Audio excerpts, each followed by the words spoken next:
Hello everyone.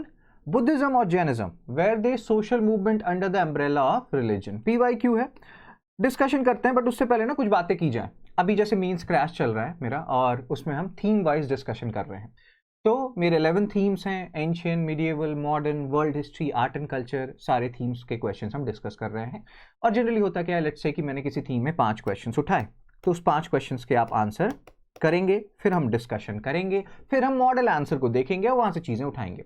But the thing is कि this is not all. Let's say कि मैंने उस थीम में 5 क्वेश्चंस डिस्कस किए बट वो थीम मेरे को लग रहा है कवर नहीं हुआ, या हमारे स्टूडेंट्स हैं जो मेंस देने वाले हैं उनको लगता है कि उनको कुछ और डाउट्स हैं, कुछ और एरियाज कवर करना है। उसके बाद ना हम इस तरह के ब्रेन स्टॉर्मिंग क्वेश्चंस मैं देता हूँ, हम देते हैं, फैकल्टीज देते हैं, और वहाँ पे हम और बातें करते हैं। जैसे मान लीजिए ये क्वेश्चन है और इसी तरह का क्वेश्चन अभी आपको देखने को मिलेगा। ये जो पर्टिकुलर क्वेश्चन है इसका आंसर अभी आपको देखने को मिलेगा। इस पर डिस्कशन कैसे होता है मेंस क्रैश में ये आपको देखने को मिलेगा, और इससे आपको काफ़ी सारे पॉइंट समझ में आएंगे कि आंसर कैसे लिखना है, सोशल एस्पेक्ट कैसे लिखना है बुद्धिज्म जैनिज्म का, रिलीजियस एस्पेक्ट क्या है। अब जब इस तरह की ब्रेनस्टॉर्मिंग क्लासेस में कर लेते हैं, आंसर एक डेवलप कर लेते हैं, तो फिर एग्जाम में ज़्यादा सोचना नहीं पड़ता है। अब आप उस वीडियो को देखें और उसके बाद हम कुछ और बातें करेंगे।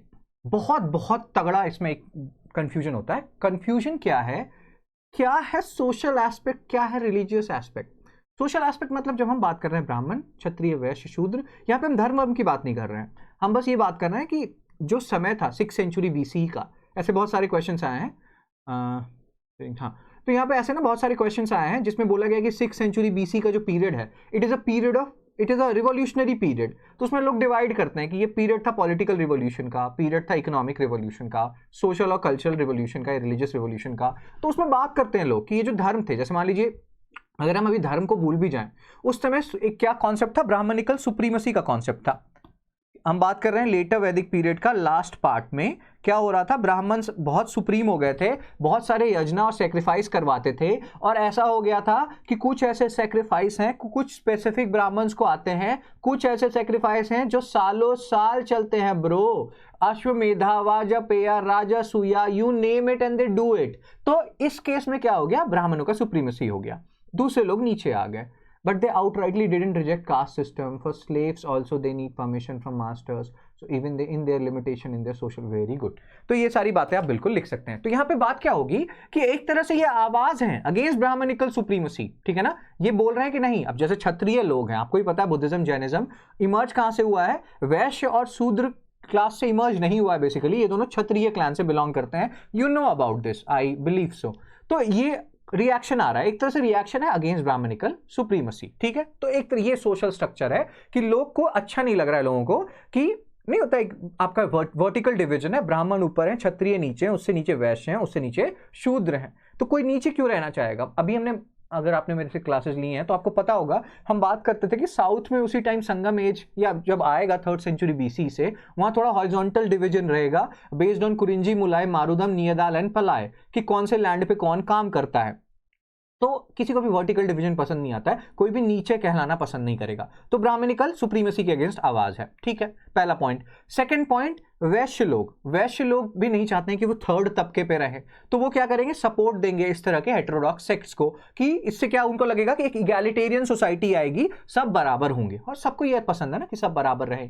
तो एक इगैलिटेरियन सोसाइटी को प्रमोट करने की कोशिश की जा रही है। यहां पे अभी धर्म की तो बात भी नहीं कर रहे हैं हम, सोसाइटी में इक्वालिटी की बात कर रहे हैं। वुमेन का सबऑर्डिनेशन है, वुमेन का सबऑर्डिनेशन, शूद्र का सबऑर्डिनेशन। आपको ही पता है, ये आपने मेरे से बहुत बार सुना होगा कि ऐसे ऐसे स्टेटमेंट बाद में आने लगते हैं कि Shudra is at the beck and call of others, Shudra can be made to rise at will, Shudra can be beaten at will. इस तरह के स्टेटमेंट शूद्रों के लिए यूज हो रहे हैं। वुमेन के लिए स्टेटमेंट यूज हो रहे हैं कि women should be punished periodically so that she doesn't harbour any evil thoughts. तो जब इस तरह की बातें मनुस्मृति दूसरी किताबों में लिखने को, जो हिंदू स्क्रिप्चर्स हैं उसमें लिखने को मिल रहा है, तो लोग फिर अल्टरनेटिव ढूंढेंगे ना। तो ये एक तरह से सोशल मूवमेंट है, लोग अपना सबऑर्डिनेशन पसंद नहीं कर रहे हैं, उसके लिए एक आवाज उठ रही है, धर्म की बात नहीं हो रही है। But this is not entirely true, it's not like कि रिलीजियस एलिमेंट्स है ही नहीं।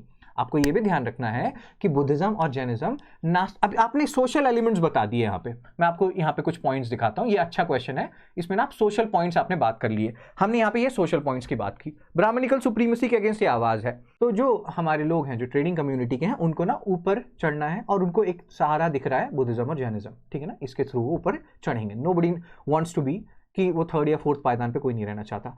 सबऑर्डिनेशन है शूद्र और वुमेन का, उनको भी एक अल्टरनेटिव दिख रहा है। तो ये एक तरह से सोशल मूवमेंट्स के एस्पेक्ट हैं जो आपको बुद्धिज्म और जैनिज्म में दिख रहे हैं। लेकिन हम क्योंकि यूपीएससी एग्जाम पर्सपेक्टिव से आंसर लिखेंगे तो अब हमें देना होगा नहीं bro, it's not totally true कि ये बस सोशल मूवमेंट्स हैं, रिलीजियस एलिमेंट्स भी हैं। ये नास्तिक स्कूल है, they rejected the authority of Vedas. नास्तिक स्कूल का भगवान से कोई मतलब नहीं, आपको ही पता है। हिस्ट्री के टर्म्स में क्या है कि they rejected the authority of Vedas. तो फिर कैसे नहीं है ये रिलीजियस एलिमेंट? है ही रिलीजियस एलिमेंट। आप वेदास की अथॉरिटी को नकार रहे हो, आप हिंदुइज्म को नकार रहे हो। उसके बाद वो एक अल्टरनेटिव पाथ दे रहे हैं सैल्वेशन का, कि ये तरीका है जिससे आपको निर्वाणा प्राप्त हो सकता है। ठीक है ना? तो अगेन रिलीजन का पार्ट है, आप यहाँ पे निर्वाणा की बात करते हो, यहाँ पे आप क्या बोलते हैं उसको, केवल ज्ञान की बात करते हो, तो आप एक अल्टरनेटिव पाथ तो सजेस्ट कर रहे हो और ये रिलीजियस कोनोटेशन तो ले ही रहा है। आप रिचुअल्स और सेक्रीफाइसेस जो हैं उसकी निंदा करते हो, जो ब्राह्मण लोग करवा रहे हैं। तो मतलब अगेन आप हिंदुइज्म पे अटैक कर रहे हो कि झूठ मूठ के 50 इन लोगों के रिचुअल्स होते हैं, सालों साल ये रिचुअल्स चलते हैं। तो ये सारी कुछ बातें हैं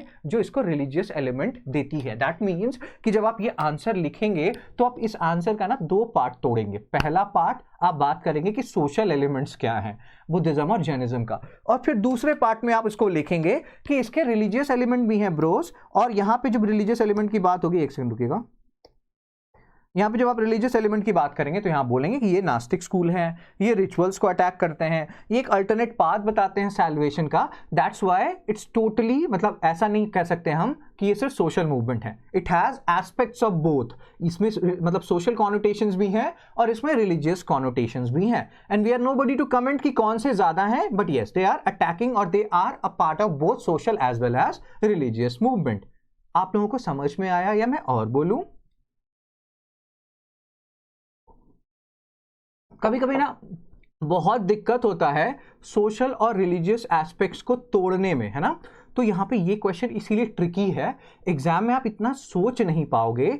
और ये सब अभी यही सोच लो ताकि ना एग्जाम में इस तरह के क्वेश्चंस आए, आ ही चुके हैं पहले के क्वेश्चंस हैं ये, तो जब भी आए तो आपको सोचना नहीं पड़े, धम धम धम सोशल के ये पॉइंट्स, रिलीजियस के ये पॉइंट्स, बस मस्त डन। सो होपफुली आपको बुद्धिज्म और जैनिज्म दोनों के सोशल एज वेल एज जो रिलीजियस एस्पेक्ट्स हैं वो समझ में आ गए होंगे। आंसर को कैसे डील करना है, कैसे लिखना है, जो आपका कॉपी चेक करे उसके लिए कितना इजी बनाना है, बिकॉज वो भी एक ह्यूमन है और उससे भी कॉपी चेक करने के लिए उन जो रिस्पेक्टेड सर हैं उनको भी कॉपी चेक करने के लिए पैसे मिलते हैं। तो you have to make things easier for him her. ठीक है, तो ऐसी जो बातें आपने देखी, हमने क्वेश्चंस किए, फिर हमने ब्रेनस्टॉर्मिंग के लिए अलग क्वेश्चंस लिए, वहाँ पे बातें की, बच्चों के इनपुट्स लिए, स्टूडेंट्स के इनपुट्स लिए, अपने इनपुट्स डाले, एक प्यारा सा आंसर बनाया। ये हमारे मेंस क्रैश में चल रहा है। इतना ही नहीं है, इसमें लाइव आंसर राइटिंग भी इंक्लूडेड है। जब हम सुबह 8 बजे मिलते हैं बच्चों से, उनके आंसर्स, मतलब उनको क्वेश्चंस दिया, फिर उन्होंने आंसर्स लिखे, फिर हमने इवैल्यूएशन किया, हमने वैल्यू एडिशन किया, that is also included in the mains crash. तो अगर आप इसका पार्ट बनना चाहते हैं बिल्कुल बने, अभी आपके पास टाइम है, 25% डिस्काउंट मिल रहा है, बिल्कुल लें। जो मेंस दे रहे हैं वो तो बिल्कुल लें, और जो नहीं भी दे रहे हैं, ये टाइम है मेंस के प्रिपरेशन का, इस टाइम को वेस्ट ना करें और आप भी इस कोर्स का पार्ट बन सकते हैं। ठीक है ना? 25% डिस्काउंट कोड यूज कर लीजिए MEANS25। ठीक है? सो होपफुली बुद्धिज्म और जैनिज्म सोशल और रिलीजियस एस्पेक्ट्स क्लियर हैं। ऐसे क्वेश्चंस आते हैं तो हाथ रुकेंगे नहीं आपके। Take care, be blessed, see you soon.